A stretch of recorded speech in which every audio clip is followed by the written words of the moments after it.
Hello, class of 2015. I am so honored to be here today. Dean Khurana, faculty, parents, and most especially graduating students, thank you so much for inviting me. The senior class committee, it's genuinely one of the most exciting things I've ever been asked to do. I have to admit, primarily because I can't deny it, as it was leaked in the WikiLeaks release of the Sony hack, that when I was invited, I replied, and I directly quote my own email, "Wow, this is so nice. I'm gonna need some funny ghostwriters. Any ideas?"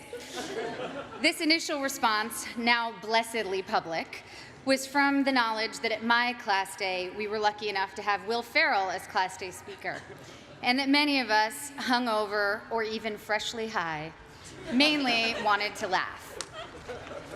So I have to admit that today, even 12 years after graduation, I'm still insecure about my own worthiness. I have to remind myself today, you are here for a reason.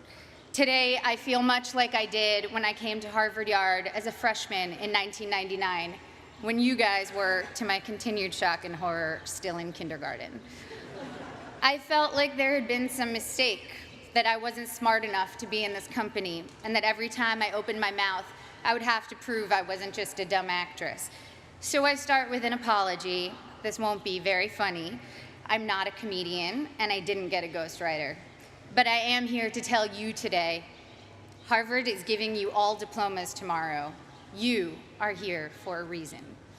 Sometimes your insecurities and your inexperience may lead you to embrace other people's expectations, standards, or values. But you can harness that inexperience to carve out your own path, one that is free of the burden of knowing how things are supposed to be, a path that is defined by its own particular set of reasons. The other day, I went to an amusement park with my soon-to-be 4-year-old son, and I watched him play arcade games. He was incredibly focused, throwing his ball at the target. Jewish mother that I am, I skipped 20 steps and was already imagining him as a major league player with what his aim and his arm and his concentration. But then I realized that when he won, he was playing to trade in his tickets for the crappy plastic toys. The prize was much more exciting than the game to get it. I, of course, wanted to urge him to take joy in the challenge of the game, the improvement upon practice, the satisfaction of doing something well, and even feeling the accomplishment when achieving the game's goals. But all of these aspects were shaded by the little 10-cent plastic men with sticky, stretchy blue arms that adhere to the walls. That was the prize. In a child's nature, we see many of our own innate tendencies. I saw myself in him, and perhaps you do too. Prizes serve as false idols everywhere. Prestige, wealth, fame, power. You will be exposed to many of these, if not all. Of course, part of why I was invited to come speak today, beyond my being a proud alum, is that I've accrued some very coveted toys in my life, including a not-so-plastic, not-so-crappy one, an Oscar. So we bump up against a common trope, I think, of the commencement address, people who have achieved a lot telling you that the fruits of achievement are not always to be trusted. But I think that contradiction can be reconciled and is in fact instructive. Achievement is wonderful when you know why you're doing it, and when you don't know, it can be a terrible trap. I went to a public high school on Long Island, Syosset High School. Ooh, hello, Syosset. The girls I went to school with had Prada bags and flat-ironed hair, and they spoke with an accent I, who had moved there at age 9 from Connecticut, mimicked to fit in. Florida oranges, chocolate cherries. Since I'm ancient and the internet was just starting when I was in high school, people didn't really pay that much attention to the fact that I was an actress. I was known mainly at school for having a backpack bigger than I was and always having whiteout on my hands, as I hated seeing anything crossed out in my notebooks. I was voted for my senior yearbook most likely to be a contestant on Jeopardy, or code for nerdiest. When I got to Harvard, just after the release of Star Wars Episode 1, I knew I would be starting over in terms of how people viewed me. I feared people would assume I had gotten in just for being famous, and that they would think I was not worthy of the intellectual rigor here. And they would not have been far from the truth. When I came here, I had never written a 10-page paper before. I'm not even sure I'd written a 5-page paper. I was alarmed and intimidated by the calm eyes of fellow students who came here from Dalton or Exeter, who thought that compared to high school, the workload here was easy. I was completely overwhelmed and thought that reading 1,000 pages a week was unimaginable, that writing a 50-page thesis was just something I could never do. I had no idea how to declare my intentions. I couldn't even articulate them to myself. I had been acting since I was 11, but I thought acting was too frivolous and certainly not meaningful. I came from a family of academics and was very concerned with being taken seriously. In contrast to my inability to declare myself, on my first day of orientation freshman year, 5 separate students introduced themselves to me by saying, "I'm going to be president. Remember I told you that." Their names, for the record, were Bernie Sanders, Mark Rubio, Ted Cruz, Barack Obama, and Hillary Clinton. In all seriousness, I believed every one of them. Their bearing and self-confidence alone seemed proof of their prophecy, where I couldn't shake my self-doubt. I got in only because I was famous. This was how others saw me. It was how I saw myself. Driven by these insecurities, I decided that I was going to find something to do at Harvard that was serious and meaningful, that would change the world and make it a better place. At the age of 18, I had already been acting for 7 years and assumed I'd find a more serious and profound path in college. So freshman fall, I decided to take neurobiology and advanced modern Hebrew literature because I was serious and intellectual. Needless to say, I should have failed both. I got B's for your information, and to this day, every Sunday, I burn a small effigy to the pagan gods of great inflation. But as I was fighting my way through Aleph Bet Yehoshua in Hebrew and the different mechanisms of neural response, I saw friends around me writing papers on sailing and pop culture magazines, and professors teaching classes on fairy tales and the Matrix. I realized that seriousness for seriousness' sake was its own kind of trophy, and a dubious one, a pose I sought to counter some half-imagined argument about who I was. There was a reason I was an actor. I love what I do. And I saw from my peers and my mentors that that was not only an acceptable reason, it was the best reason. When I got to my graduation, sitting where you sit today, after 4 years of trying to get excited about something else, I admitted to myself that I couldn't wait to go back and make more films. I wanted to tell stories, to imagine the lives of others, and help others do the same. I had found, or perhaps reclaimed, my reason. You have a prize now, or at least you will tomorrow. The prize is a Harvard degree in your hand, but what is your reason behind it? My Harvard degree represents for me the curiosity and invention that were encouraged here, the friendships I've sustained, the way Professor Graham told me not to describe the way light hit a flower, but rather the shadow that the flower cast. The way Professor Scarry talked about theater as a transformative religious force, how Professor Coslin showed how much of our visual cortex is activated just by imagining. Now granted, these things don't necessarily help me answer the most common questions I'm asked. What designer are you wearing? What's your fitness regime? Any makeup tips? But I have never since been embarrassed to myself ask what I might previously have thought was a stupid question. My Harvard degree and other awards are emblems of the experiences which led me to them. The wood-paneled lecture halls, the colorful fall leaves, the hot vanilla at Toscanini's, reading great novels in overstuffed library chairs, running through dining halls screaming, "Ooh, ah, city step, city step, city step, city step." Woohoo! It's easy now to romanticize my time here, but I had some very difficult times here too. Some combination of being 19, dealing with my first heartbreak, taking birth control pills that have since been taken off the market for their depressive side effects, and spending too much time missing daylight during winter months led me to some pretty dark moments, particularly during sophomore year. There were several occasions I started crying in meetings with professors, overwhelmed with what I was supposed to pull off when I could barely get myself out of bed in the morning. Moments when I took on the motto for my schoolwork, done, not good. If only I could finish my work, even if it took eating a jumbo pack of Sour Patch Kids to get me through a single 10-page paper. I felt that I had accomplished a great feat. I'd repeat to myself, done, not good. A couple of years ago, I went to Tokyo with my husband, and I ate at the most remarkable sushi restaurant. I don't even eat fish, I'm vegan, so that tells you how good it was. Even with just vegetables, this sushi was the stuff you dream about. The restaurant had 6 seats. My husband and I marveled at how anyone could make rice so superior to all other rice. We wondered why they didn't make a bigger restaurant and be the most popular place in town. Our local friends explained to us that all the best restaurants in Tokyo are that small and do only one type of dish, sushi or tempura or teriyaki, because they want to do that thing well and beautifully. And it's not about quantity, it's about taking pleasure in the perfection and beauty of the particular. I'm still learning now that it's about good and maybe never done, that the joy and work ethic and virtuosity we bring to the particular can impart a singular type of enjoyment to those we give to, and of course to ourselves. In my professional life, it also took me time to find my own reasons for doing my work. The first film I was in came out in 1994. Again, appallingly, the year most of you were born. I was 13 years old upon the film's release, and I can still quote what the New York Times said about me verbatim. Ms. Portman poses better than she acts. The film had a universally tepid critical response and went on to bomb commercially. That film was called The Professional, or Leon in Europe, and today, 20 years and 35 films later, it is still the film people approach me about the most to tell me how much they loved it, how much it moved them, how it's their favorite movie.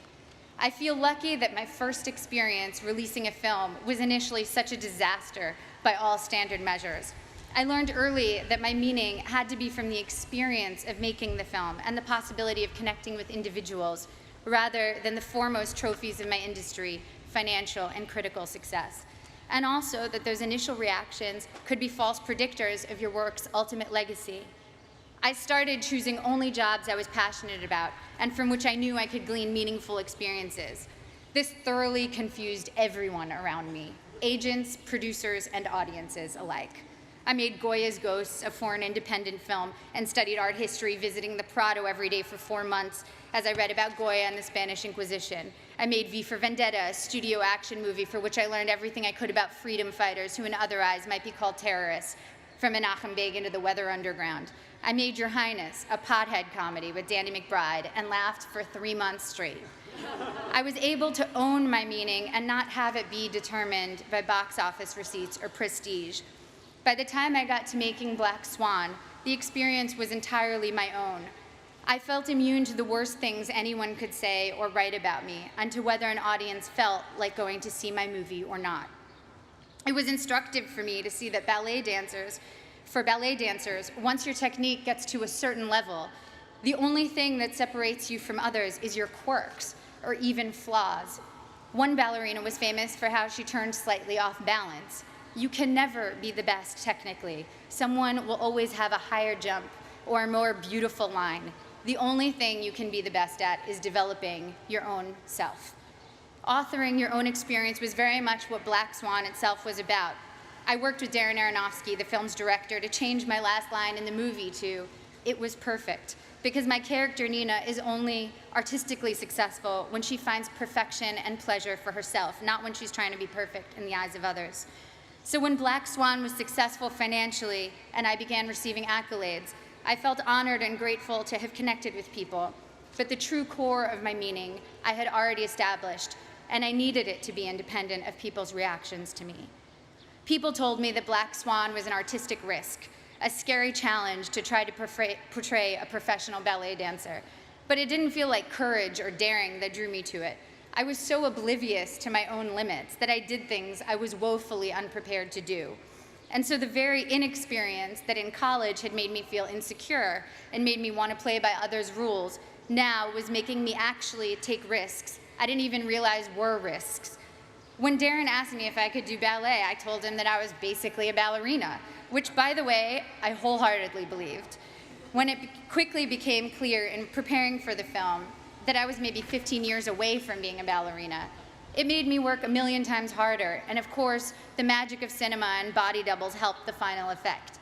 But the point is, if I had known my own limitations, I never would have taken the risk. And the risk led to one of my greatest artistic and personal experiences, in that I not only felt completely free, I also met my husband during filming. Similarly, I just directed my first film, A Tale of Love and Darkness, and was quite blind to the challenges ahead of me. The film is a period film, completely in Hebrew, in which I also act, with an 8-year-old child as a co-star. All of these are challenges I should have been terrified of, as I was completely unprepared for them.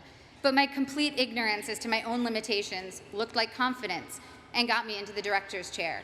Once there, I had to figure it all out, and my belief that I could handle these things, contrary to all evidence of my ability to do so, was half the battle. The other half was very hard work. The experience was the deepest and most meaningful one of my career. Now, clearly, I'm not urging you to go perform heart surgery without the knowledge to do so. Making movies, admittedly, has less drastic consequences than most professions and allows for a lot of effects that make up for mistakes. The thing I'm saying is, make use of the fact that you don't doubt yourself too much right now. As we get older, we get more realistic, and that includes about our own abilities or lack thereof. And that realism does us no favors. People always talk about diving into things you're afraid of. That never worked for me. If I'm afraid, I run away, and I would probably urge my child to do the same. Fear protects us in many ways. What has served me is diving into my own obliviousness, being more confident than I should be, which everyone tends to decry in American kids, and those of us who have been grade inflated and ego inflated. Well, it can be a good thing if it makes you try things you never might have tried. Your inexperience is an asset and will allow you to think in original, unconventional ways. Accept your lack of knowledge and use it as your asset. I know a famous violinist who told me that he can't compose because he knows too many pieces, so when he starts thinking of a note, an existing piece immediately comes to mind. Just starting out, one of your biggest strengths is not knowing how things are supposed to be. You can compose freely because your mind isn't cluttered with too many pieces, and you don't take for granted the way things are. The only way you know how to do things is your own way. You here will all go on to achieve great things. There is no doubt about that.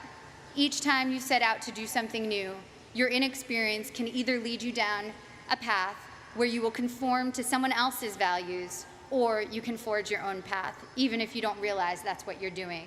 If your reasons are your own, your path, even if it's a strange and clumsy path, will be wholly yours, and you will control the rewards of what you do by making your internal life fulfilling.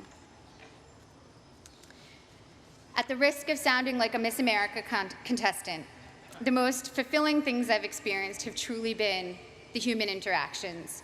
Spending time with women in village banks in Mexico with Finca, a microfinance organization, meeting young women who were the first and only in their communities to attend secondary school in rural Kenya with Free the Children, a group that builds sustainable schools in developing countries, trekking with guerrilla conservationists in Rwanda. It's a cliche because it's true, that helping others ends up helping you more than anyone. Getting out of your own concerns and caring about someone else's life for a while reminds you that you are not the center of the universe, and that in the ways we are generous or not, we can change the course of someone's life.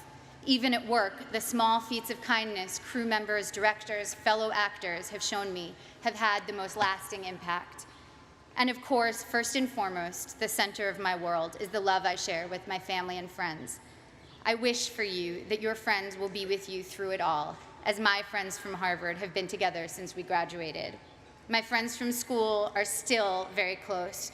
We have nursed each other through heartaches and danced at each other's weddings. We've held each other at funerals and rocked each other's new babies. We've worked together on projects, helped each other get jobs, and thrown parties for when we've quit bad ones. And now our children are creating a second generation of friendship as we look at them toddling together, haggard and disheveled working parents that we are. Grab the good people around you, don't let them go. The biggest asset this school offers you is a group of peers that will be both your family and your school for life. I remember always being pissed at the spring here in Cambridge, tricking us into remembering a sunny yard full of laughing frisbee throwers after 8 months of dark, frigid library dwelling. It was like the school had managed to turn on the good weather as a last memory we should keep in mind that would make us want to come back. But as I get farther away from my years here, I know that the power of this school is much deeper than weather control. It changed the very questions I was asking. To quote one of my favorite thinkers, Abraham Joshua Heschel, To be or not to be is not the question. The vital question is how to be and how not to be. Thank you. I can't wait to see how you do all the beautiful things you will do.